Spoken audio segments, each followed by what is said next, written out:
Assalamualaikum warahmatullahi wabarakatuh. Waalaikumsalam Waalaikumsalam warahmatullahi wabarakatuh. Warahmatullahi warahmatullahi wabarakatuh. wabarakatuh. Om Swastiastu, Namo Buddhaya, salam kebajikan. Selamat datang di Potsah, Podcast Santai. Obrolan santai bareng kelompok 3. Kelompok 3 ini adalah peserta latsar Angkatan 4 CPNS Kabupaten Bone. Siapa saja nih? Yuk kita kenalan. Ada Bu Wahyuningsih. Halo Bu Wahyuningsih. Ada Pak AM Habibie Razak. Mana nih Pak Habibie Razak? Halo Pak. Ada Bu Putri Pertiwi Firman. Halo Bu Halo. Putri. Ada Bu Yuniar Mulawati. Halo Bu Yuniar. Bisa dengar suara saya Bu Yuniar? Halo Ibu. Halo Bu, udah bagus ya. Ada Bu Siska Septiana. Halo Bu Siska. Halo Ibu. Ada Pak Andi Askar. Halo Pak Andi Askar. Halo, Bu Snul. Ada Pak Arif Rahman Wahid. Halo Pak Arif. Iya, halo Ibu Snul. Ada Bu Hilmayanti. Halo Bu Hilmayanti. Ya, halo. Ada Pak Ahmad. Halo Pak Ahmad. Halo, Dan saya sendiri namanya Husnul Hatimah. Halo guys. Oke, tadi kan kita udah kenalan nih sama teman-teman kelompok 3. Sekarang ini kan kita lagi membahas isu-isu strategis yang ada di Indonesia. Dan sebagai ASN, kita juga harus peka untuk menyikapinya. Nah, terkait pembahasannya tadi, kita mau obrolin hoax yang lagi hangat-hangatnya. Jadi, selama beberapa waktu ke depan, kita akan membahas kasus-kasus atau hoax terhangat yang ada di Indonesia. Saya mulai ke Pak Ahmad dulu ya.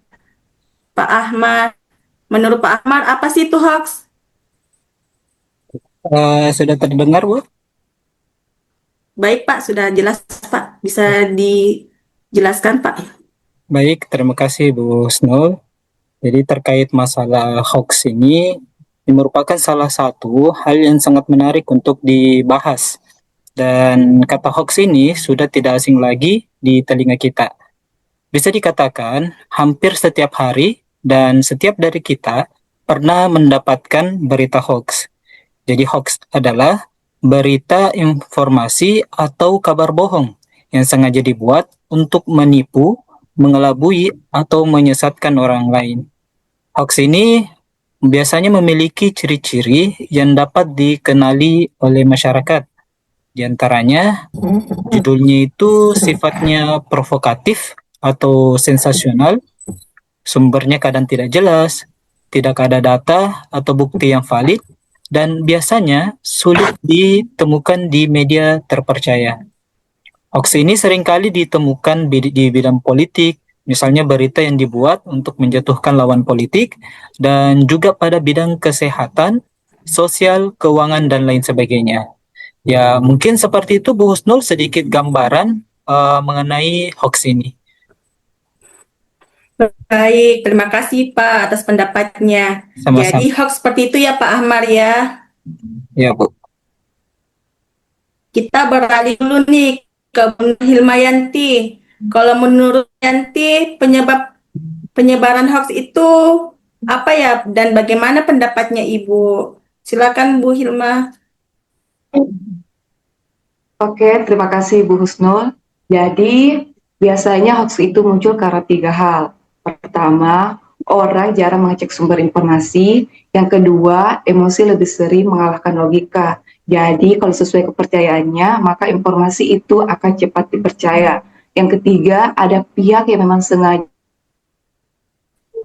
hoax untuk kepentingan politik atau ekonomi.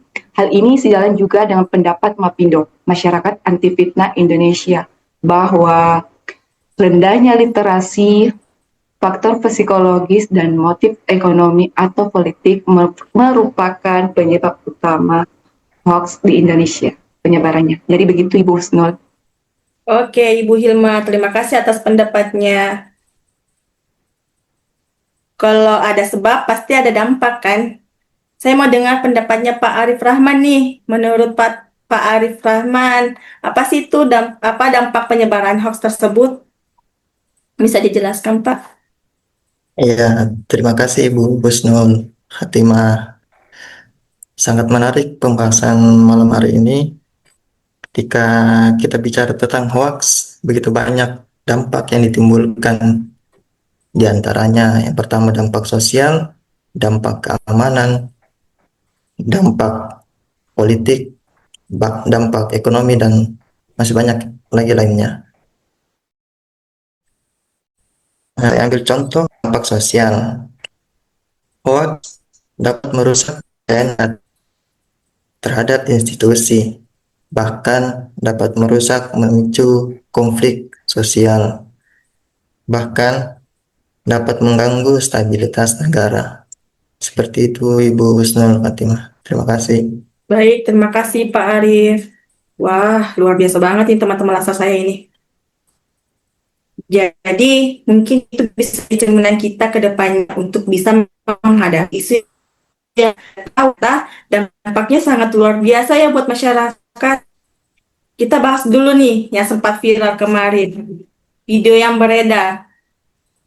Yang kemarin itu, yang Bu Menteri Keuangan, Bu Menteri kita itu, Bu Sri Mulyani, berstatement kalau gaji guru itu membebankan negara. Pada saat itu, sebagian besar masyarakat Indonesia tidak terima lempar media sosial. Kalau menurut Bu Siska, gimana pendapat Bu Siska terhadap kasus hoax di Bu Menkyu? Apakah itu hoax atau bukan? Gimana Baik, Bu Siska terima kasih. pendapatnya? Ya, baik, terima kasih Bu Husnul.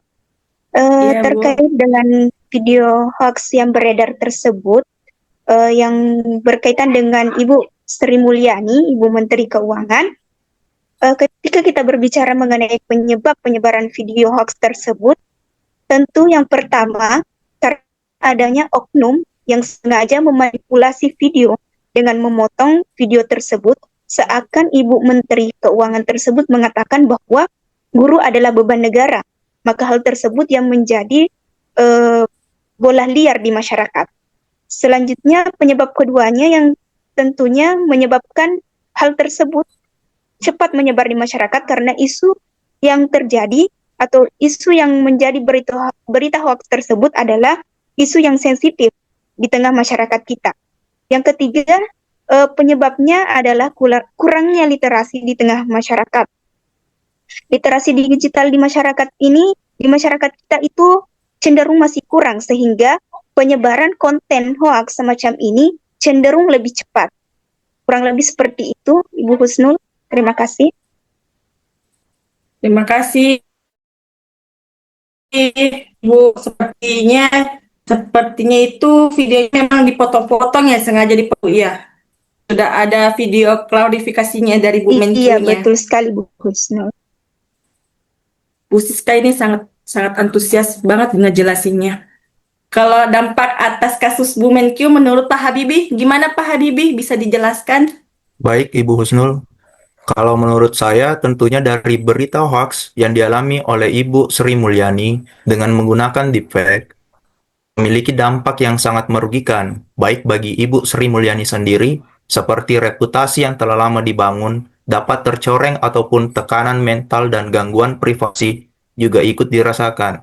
Dan bagi sistem pemerintahan, pastinya masyarakat mulai memandang sebelah mata dan bisa saja tidak percaya lagi kepada pejabat negara. Dampak yang paling krusial dari kasus ini yaitu mengundang konflik ataupun perpecahan di masyarakat.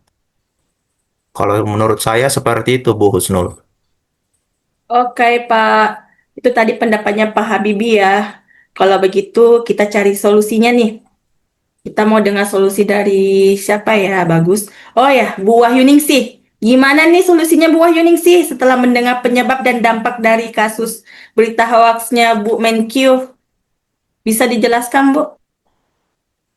Oke, solusi yang bisa kita lakukan ketika terjadi hoax seperti di kasus Ibu Sri Mulyani itu pertama kita memeriksa dulu sumber informasi apakah berasal dari sumber terpercaya. Kita Kan sekarang tuh sumber terpercaya tuh bisa dilihat di media sosial yang bercentang biru.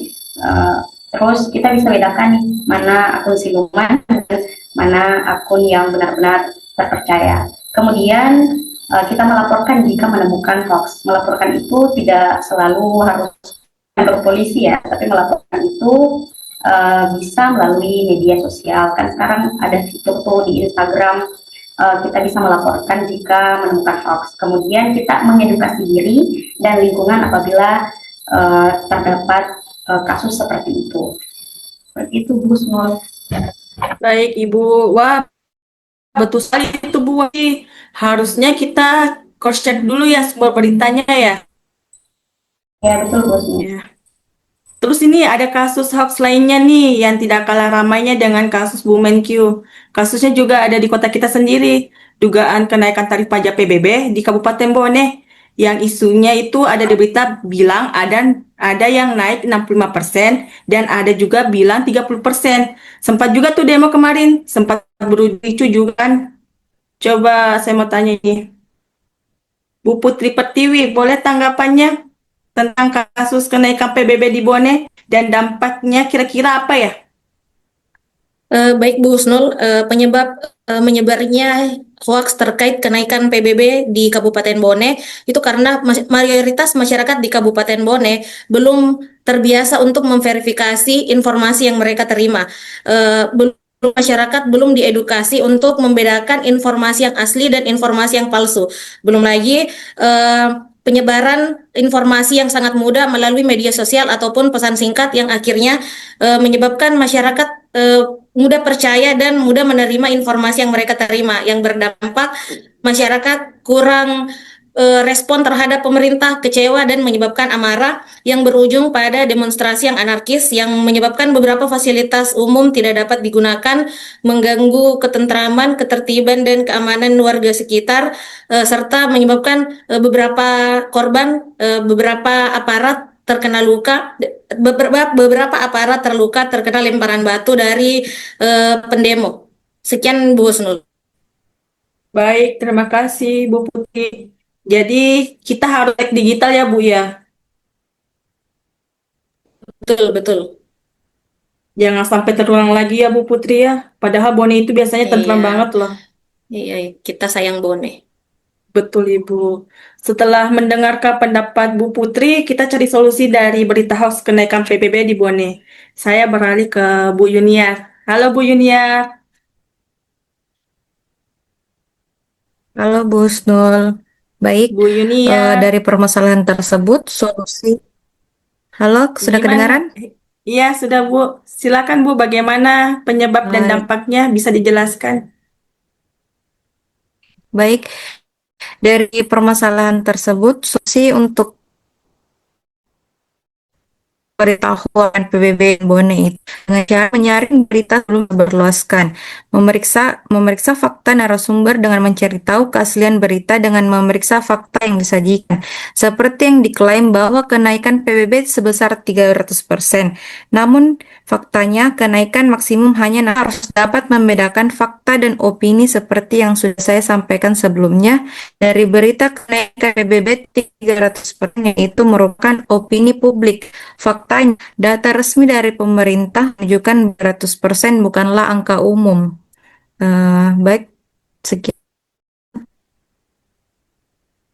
Oke, baik. Terima kasih Bu Yuniar. Itu solusi yang sangat bagus ya Bu Yuniar. Seharusnya kita bisa membedakan yang mana fakta dan mana opini ya Bu ya. Apakah suara saya bisa didengar Bu Yuniar dan teman-teman yang lainnya? Kedengaran Bu Bisa Bu, Husnul. bisa. Kedengaran, Bu? Dengar Baik. Bu, terdengar. Baik, saya lanjutkan ya. Dari kedua hoax yang sempat kita bahas, kira-kira nih, bagaimana cara setidaknya meminimalisir atau mengatasi penyebaran berita hoax? Saya coba tanya ke Pak Adi Askar. Bagaimana pendapatnya Pak Askar, Pak? Ya, Bisa baik. Sebelumnya kedengaran Bu Husnul. Baik, jelas banget, Pak. Silahkan. Baik, terima kasih atas kesempatannya. Saya pikir tema kita pada kali ini sangat menarik tentang berita hoax. Teman-teman telah menguraikan apa itu hoax, kemudian penyebab dari hoax itu dan dampak dari hoax itu, serta saya akan menguraikan secara ringkas terkait solusi atau langkah-langkah preventif yang dapat kita gunakan agar terhindar dari perilaku-perilaku menyebarluaskan berita-berita yang tidak valid kebenarannya. Baik, ada metode analisis yang bisa kita pergunakan dalam hal ini, yakni formula 5W plus 1H. Yang pertama yakni what. Nah, kata ini kita pergunakan untuk mempertanyakan dan menganalisis dari berita yang disampaikan atau pesan yang disampaikan. Kita juga melihat bersifat provokatif dan apakah isinya ini, substansi isi dari berita tersebut itu berimbang dan tidak menyudutkan pihak lain. Gunakan untuk menganalisis dan mempertanyakan siapa sumber dari berita tersebut, siapa penulis dari berita tersebut, dan apakah sumbernya jelas atau tidak. Kemudian yang ketiga, yakni where. Kata ini kita pergunakan untuk mempertanyakan di mana berita tersebut dipublikasikan atau disebarluaskan. Apakah berita tersebut itu dipublikasikan di media ataukah platform yang memang terpercaya, ataukah hanya tersebar di grup-grup komunikasi yang belum benar, yang belum bisa dipertanggungjawabkan kebenarannya. Kemudian yang keempat yakni when. Kata ini kita pergunakan untuk menganalisis dan mempertanyakan kapan berita tersebut dipublikasikan atau diterbitkan. Apakah berita tersebut merupakan berita lama yang kemudian dikaitkan dengan kondisi dewasa ini ya, untuk membuat kekacauan ataukah provokatif di tengah-tengah masyarakat. Kemudian yang kelima yakni why. Kata ini kita pergunakan untuk mempertanyakan dan menganalisis mengapa berita tersebut disebarluaskan. Apakah berita tersebut disajikan memang untuk menyajikan data dan fakta sehingga memberikan informasi yang akurat kepada masyarakat, ataukah berita tersebut hanya dipergunakan untuk membuat kondisi tidak kondusif di tengah-tengah masyarakat. Kemudian yang terakhir yakni kata how. Kata ini kita pergunakan untuk mempertanyakan dan menganalisis bagaimana berita tersebut disampaikan, penyajian tata bahasanya, serta apakah mempergunakan data dan sumber yang valid. Mungkin metode tersebut bisa kita pergunakan untuk menganalisis serta mengenali mana berita yang termasuk berita hoax dan valid. Mungkin hanya itu, saya kembalikan ke Bu Snul. Baik, terima kasih banyak Pak atas pendapatnya. Dan terima kasih juga buat teman-teman semua atas pendapatnya tentang hoax yang diangkat saat ini. Jadi, kesimpulannya kita harus mencari tahu berita tersebut valid atau tidak. Dan bisa juga kita mencari berita ke media yang terpercaya. Bukan seharusnya kita harus menelan mentah-mentah berita yang beredar. Tapi kita juga harus menyaksinya. Setuju tidak, teman-teman? Setuju, Bu Snul. Dari isu-isu hoax yang kita bahas hari ini, kita bisa melihat dinamika hukum, politik, dan sosial di Indonesia. Jadi kita akhiri podcast kali ini. Semoga obrolan kita bisa menambah wawasan dan membuat kita semakin kritis dalam menghadapi penyebaran hoax.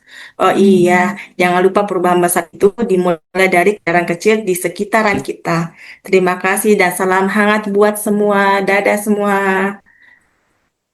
Dadah.